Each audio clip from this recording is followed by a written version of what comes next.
이미 지어진 아파트를 전면 철거한 후 재시공하는 사례가 국내에서 처음으로 나왔습니다. HDC 현대산업개발의 광주 화정동 아이파크 이야기인데요.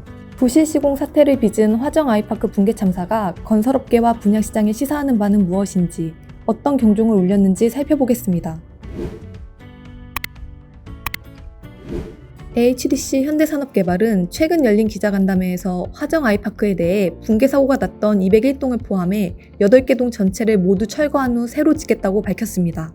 지난 1월 발생한 광주 서구 화정 아이파크 외벽 붕괴 사고와 관련해 안전에 문제없는 동까지 전면 재시공하기로 결정이 난 것입니다. 상황이 이렇게 되자 입주 시기에 가장 먼저 관심이 쏠렸습니다. 당초 8개 동 847가구가 올해 11월 30일 입주할 예정이었는데요. 전면 재시공으로 입주는 상당 기간 지연될 것으로 보입니다. 이 기간은 70개월, 즉 5년 10개월이 소요될 것으로 전망되고 있습니다. 빨라도 2028년 5월에야 입주가 가능한 셈입니다. 입주가 지연되면서 유가족 보상을 비롯해 철거 및 재시공, 주민보상비 등 추가 비용만 3,750억 원이 들 것으로 추산되고 있습니다. 입주 예정자들은 분양계획서에 적시된 분양일정 지연 규정에 맞춰 이미 납부한 금액의 연 6.48% 금리로 입주 지연 기간만큼 지체보상금을 받을 수 있습니다.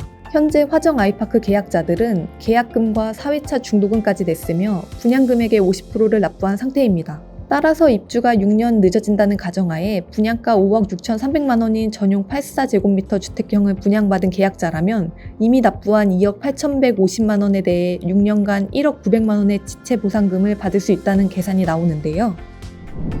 사실 보상을 해준다 해도 어쨌든 이번 광주 화정 아이파크 사태로 아파트를 선분양받았던 입주 예정자들은 큰 피해를 입었습니다. 선분양의 한계가 드러났다는 비판 역시 피할 수 없게 됐는데요. 부동산 커뮤니티에도 준공 예정에 맞추느라 서둘러 짓다 보니 부실공사 불가피했다.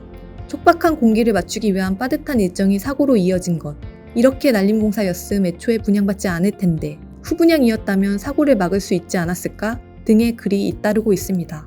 따라서 민간 사업장에도 품질 검증이 어려운 선분양 대신 후분양제 도입을 확대해야 한다는 목소리가 커지고 있습니다. 후분양제는 공정률이 60% 이상 진행됐을 경우 수요자가 직접 주택 실물을 확인하고 분양받는 방식인데요. 아파트를 어느 정도 짓고 나서 분양하는 만큼 품질 향상을 기대할 수 있고 건설사의 시공 책임이 높아져 부실 시공에 대한 부작용도 줄일 수 있습니다. 만약 예기치 못한 사고가 발생하더라도 공급 전인 상태이기 때문에 분양 계약자들이 경제적 피해를 볼 일도 없습니다.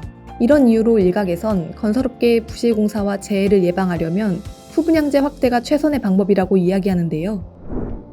하지만 막상 선분양에서 후분양으로 제도 전환이 이뤄진다 해도 건설업 전반에 만연해 있는 문제가 단번에 해결되는 것은 아닙니다. 화정 아이파크 붕괴 사고 이후 후분양이 안전한 아파트를 짓는 방법처럼 떠올랐지만 현실은 결코 그렇지 않다는 것입니다. 실제로 후분양을 하면 건설사의 자금 부담이 불가피한 만큼 공급 감소로 이어질 수 있고 분양가가 더 비싸지는 또 다른 부작용도 불러올 수 있습니다. 게다가 비용 감소를 위해 공사기간을 줄인다면 후분양을 해도 부실시공이 나올 가능성이 큽니다. 따라서 부실시공을 줄이려면 근본적으로 공사 현장이 철저히 관리 감독되고 불법 하도급 구조에서도 벗어나는 등 절차의 정상화가 선행돼야 합니다. 또 부실한 감리 절차를 강화하고 체계화하는 것도 중요하다는 게 전문가들의 의견입니다. 결국 아파트 품질을 높이려면 선분양이냐 후분양이냐 분양 시기나 방식보단 건설업계의 고질적인 병폐를 바로잡는 일이 더 중요하다는 것을 기억해야 되겠습니다. 영상이 도움이 되셨다면 좋아요와 구독 부탁드립니다.